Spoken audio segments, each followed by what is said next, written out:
This is the new Honda ZR-V, and it's a little bit like Abraham Lincoln, Martin Luther King and Princess Diana. Why? Because it's a middle child. It sits in the Honda range between the smaller HRV mini SUV and the larger CRV SUV. Is it going to be an awkward middle child though? Well, in this video we're going to find out, because I'm going to talk you around the exterior, show you the interior, see how practical it is, take it for a drive, tell you what's good about it, what's not so good about it, and of course I'm going to launch it to see how quick it is from 0 to 60 miles an hour, because I'm Matt Watson and you're watching CarWow. And FYI, I'm the younger child, obviously. Buy, sell, car, wow. Let's start this review by talking through the design of the Honda ZR-V. And bits of it remind me of parts of other cars. For instance, all but the entry-level model get these prominent exhaust pipes, and the shape of them and the fact that they're actually just enhancements and the real exhaust is inside reminds me of a Mercedes AMG vehicle. Moving down the side, you see this portion here? That's a little bit Porsche Macaroni. Wheel sizes are less Macaroni though. They're all 18 inches, though depending on the trim level, you get different designs. This being the range-topping Advance, you have diamond cut. Ooh, lovely. Sort of. The design of the car from the side, it looks like this part was designed by one person who never spoke to the person who designed this part. Do you see what I mean? It's like, it's not that cohesive. Anyway, onto the front and another car that this looks like. I'm getting vibes of Ford Mondeo, see what I mean? Then these slats in the grille, once again, a little bit Mercedes AMG. I like the front, I like the back, not so sure about the sides. There we go. Prices starts from £39,000. This range topping version is £43,000. That makes it about £3,000 more than the equivalent Honda Civic. Now at the moment there's no offers available on this car through CarWow because it's so new. However, you can save on average about £1,500 off the Civic. So if you're thinking about changing your car, it's always worthwhile going onto CarWow, doing your research there and seeing what offers you can get on the cars from our trusted dealers from all over the country to make sure you're paying a fair price. And you can even sell your current car through CarWow by just uploading some photos, giving a brief description, then dealers all across the country will bid on your car. If you want to find out more about that right now, just click on the pop-out banner up there or follow the link in the description below to go to CarWow. Alternatively, you can go to CarWow at a later date by simply Googling "Help Me CarWow" and we will help you change your car. Here on the inside, the ZR-V feels really nice. Quite like the dash design. It's fairly simple, not too in your face. Like the way the air vents work like that, they're behind this like matrix. Cool. You've got soft leatherette here on the dash and soft materials here and here and here. It's only when you go a bit lower down things get scratchy. Though I'm not so sure about this. There's quite a lot of wobble in the center console. I do like this though. The fact that Honda hasn't been tempted to put the climate controls all in the touchscreen. So you can alter fan speed very quickly when you're driving and temperatures. Brilliant! Can't believe I'm saying that's brilliant. It's how all cars should be. Moving on to the infotainment system itself, regardless of which model you go for, you get this screen here. And unlike Honda systems of old, it is way better than before. It's easy to use, and you've got Apple CarPlay and Android Auto, though only Apple CarPlay is wireless. That brings you on to the digital driver's display, and this being the range topper, you get full digital dials. However, the two lower spec models, they have like this part digital, part analog arrangement, which is weird. It's a bit of a shame because it's quite a nice driving position and there's enough adjustment in the steering wheel and in the seats. And the top two specification cars, the Sport and this Advance, you get electrically adjustable seats and heated steering wheel. And I should point this out. These paddles here, they're metal. The paddles on my Audi R8 Daily Driver are plastic. And that's a supercar that costs like over £150,000. Though these aren't actually gear shifters. More on these later. Let's move on to practicality. So we've got some storage under here, quite a decent space. Some more under here, good place for a mobile phone if you're connecting it wired. So you've got normal USB there and USB-C there. Then on higher spec models you get a wireless charging pad there, and for the old people we have a 12-volt socket as well. Then you've got your big cup holders there which can hold larger bottles, though can you see the problem with that? Look, no, not with that one, sorry. Imagine two of those, it sort of gets in the way of your knobs. Sometimes you want easy access to your knob, don't you? And that's going to hamper that somewhat. And you're going to need to put big bottles in there because the door bins are quite narrow and just about fit that in. But you can forget about fitting a really big bottle in. No, that's not going to work. Will it fit in the glove box? Oh, it's damped. Fit. No, that won't work either. I want to show you this. Nice big sun visors and big vanity mirrors. Got a place for your glasses. What else do you need to know? Oh yes, range topping Advance gets leather seats. The Sport, which is the model below it, has part leather, and the entry level, whatever it's called, has cloth seats. Let's check out the back seats. Knee room, that's all right. Headroom though is a little bit tight on this range topping version because it gets this panoramic glass roof which does eat into headspace. There's plenty of room for everyone's feet though, because look, you've almost got a completely flat floor.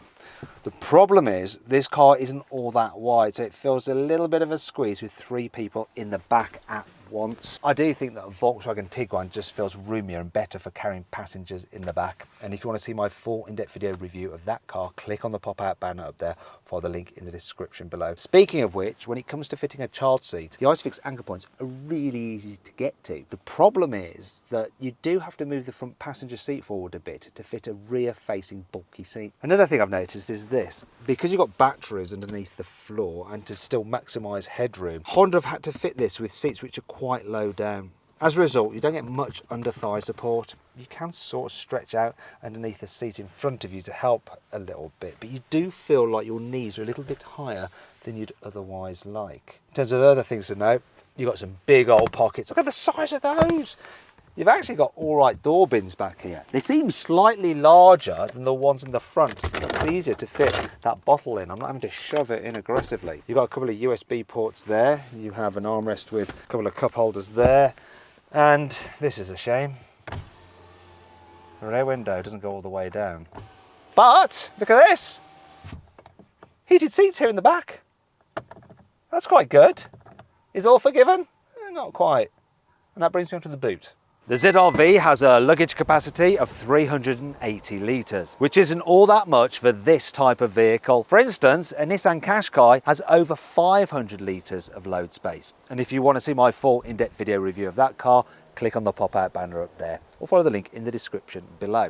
In fact, Honda's own Civic, which is a smaller car, has a boot capacity of 410 litres. What's going on? Still, it's not all bad. For instance, there is no load lip to lift things over, so you can slide every items in and out quite easily. When you fold down the rear seats, look, they lie completely flat. And so it's not difficult to slide things all the way to the front. And you've got some nice features such as, look, little hooks, 12-volt socket, and that sort of thing. However, if you go for this range-topping version, you get a banging Bose stereo, but it includes a subwoofer which is here, whereas on lesser models you don't have that, so there's a little bit more load space, and that could be the difference between being able to carry something to your destination or having to leave it behind. Anyway, that brings us to 5 annoying things about the Honda ZR-V. I find this gear selector arrangement a little bit confusing. So that's to put it into drive, that's neutral, and you pull on this to go in reverse. Though for some reason my brain wants that to be drive, not reverse. It just seems natural, like, let's go. And it keeps catching me out. Unlike with some of this car's competitors, the reversing camera doesn't have its own inbuilt washing function. So the lens can get covered in road grime, and then the view through the camera is very poor, and to clean it you have to get out and rub it with your finger. In fact, if you look at it, even though the weather's been very dry, you can see that the lens is covered in some stuff already. See what's also annoying? There's no 360-degree camera available on this car at all. And 360-degree cameras are brilliant when you're manoeuvring in town, which is what this car should be designed to do. While you can alter the amount of regeneration using these paddles here, there's no one-pedal drive even when you have it in max regen mode. Look, if I lift off the accelerator, like I am now, it's going to continue creeping forward non-stop.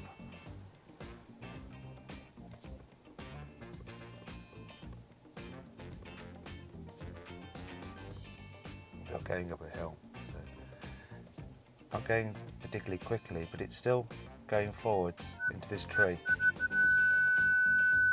We are driving into the tree. We have now driven into the tree. The doors don't extend all the way down to cover the sills, and the sills do protrude quite a lot. So if you're driving and it's a bit dirty, when you get in and out, you're always rubbing the backs of your trousers against this part of the car, and you get filth on them. The design of this centre console and how it protrudes here means that you're always brushing your leg against it. In fact, you end up resting your leg against it. And you might be thinking, that's not bad, it's padded, right? Well, actually, it's not that padded.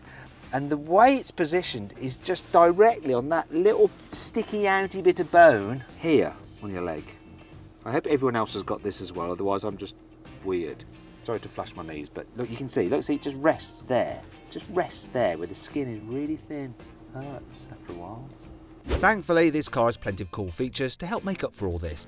Here's 5. Honda makes very clever load covers, and while the one in the ZR-V may not be quite as clever as the concertina one you get in the Civic, which does this, it's still quite good because look, it's got this fold in it, which means that while you think it won't fit underneath the false floor,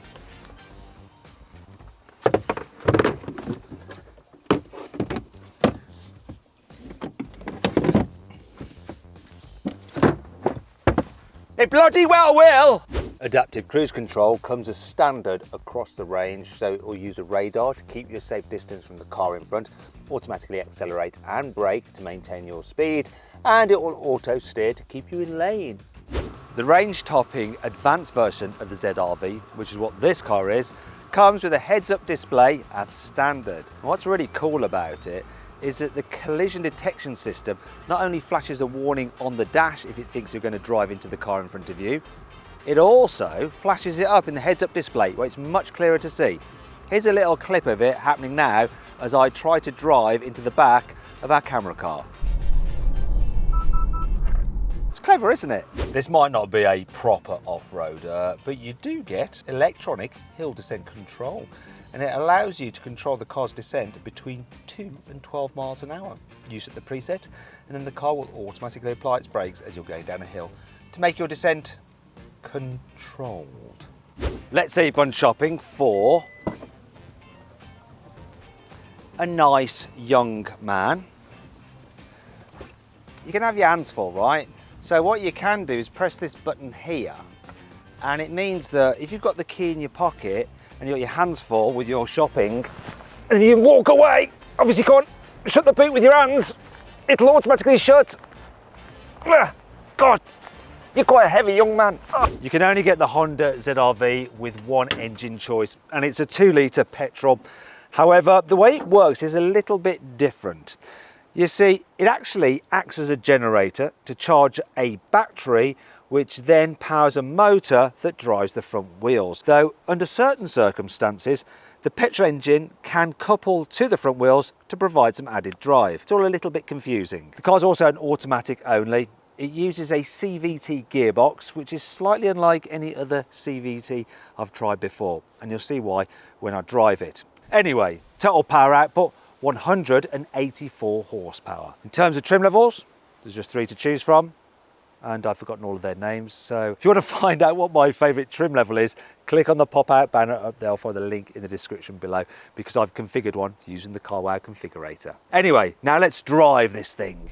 Let's start off by seeing what the FRUV is like to drive in town. So, how well does it do that small SUV thing? So the first thing to note is the driving position. Sitting a bit higher than in a normal hatchback, such as the Honda Civic. So the view forward's really good over the bonnet. Makes it easy to place the car. These pillars aren't too fat either, which is good. So too are the door mirrors, nice and big, lots of visibility there, and a good view at the back window as well, which is good. Another thing I like, the brakes. Sometimes in hybrids, the brakes can feel a bit grabby, just because you're regenerating the battery for that first part of your braking, but here, very, very natural. Now for the turning circle. It's 11.3 meters, which is a little bit worse than a Kia Sportage. That is 11.1 meters. Will I get it round there? Come on, come on. Then will I get it round this one? But it's a little bit better than a VW Tiguan. Regardless, it's not good enough to get my way around there. But I don't think even a Kia Sportage will have managed that. So, oh, woo! Those buttons do confuse me. Almost reversed into the car behind me. Right. Good. Well, it wasn't good, was it? I'll tell you what's also not quite so good as I expected, and that's the suspension over bumps. So you think it's going to be quite soft and compliant, but this does feel set up a little bit on the firm side. So when you hit a bump or a pothole, it's not terrible, but it just feels a little bit firmer than you'd imagine from this kind of car. A Citroen CX-5 or C5X, can't remember what it's called, even though I've actually got one. Yeah, that's it. Looks good, looks better than this. Anyhow, the Citroen has smoother suspension. Hopefully there's a trade-off when we go on some faster roads, which we'll do right now. However, before I get on the faster roads, it's worth pointing out that all this mooching about around this little village, I'm doing it in electric mode. You can't actually go that far in electric only mode, but it's quite nice for just like little short journeys, or for when you're cruising around a village. Sounds a bit dodgy, doesn't it? Cruising around a village. But you know what I mean. And when the petrol engine does kick in, it is seamless because it's not really connected to the wheels most of the time. It's a very odd setup. You're basically like driving an electric car with a petrol engine that's acting as a generator. The result means that the pickup is actually really good. You just put your foot down and it responds more like an electric car than a normal hybrid, where the whole engine, electric motor and gearbox have to like communicate and decide what to do before you actually make any forward progress. This, no. Press the accelerator, the electric motor does its job, and you go forwards. Obviously. Actually, here's a good opportunity to test this car's pickup and throttle response. So here's a piece of dual carriageway. I'm doing 40. I'm now going to floor it. Let's see how quick it gets to 70. 3, 2, 1, floor. Actually, there was a bit of a pause there. Surprised me. Now it's off. And you might have noticed something funny then. The car seemed to change gears. It sort of fakes changing gears. Some hybrids, which use a CVT gearbox, just hold the revs constant and they make this noise. This, you think it's got gears when it hasn't. Look, I'm going to do it again. Look, flooring it. It's going to change up now. See? Weird, isn't it? It's so clever that it does that. I really, really like that. What I like less is the amount of road noise you get. There's quite a lot of it. There's also a little bit of wind noise from those big door mirrors. This car isn't quite as quiet to travel in as a Kia Sportage, and if you want to see my full in-depth video review of that car, click on the pop-out banner up there via the link in the description below. One last thing to check, the economy. Honda says this should do about 49 miles to the gallon. This one is averaging 46. Well, 45.9, but you know, let's round it up. That's actually quite good. Finally then, we come to a twisty country road. I'm going to put it into sports mode. Now let's see if there's an upside to that slightly firm suspension. Here we go. Do you know what? For this kind of car, it goes around corners really well. Also, when you rev it and you're in sports mode, it actually makes a good noise. But here we go, round a corner. Yeah, it just grips so well. It really does. However, I am noticing that even though I'm going quicker over bumps, it hasn't settled down. The suspension is just a little bit too firm, I think, for this type of car. They've gone more on the side of sporty handling than actual like relaxation, which I think is what most buyers of this type of car really want. I actually think that the Honda Civic itself does a better job of blending comfort with handling than this car. That's always the issue when you have a car that's slightly raised up. You have to fit them with stiffer suspension to stop them leaning so much in the bends.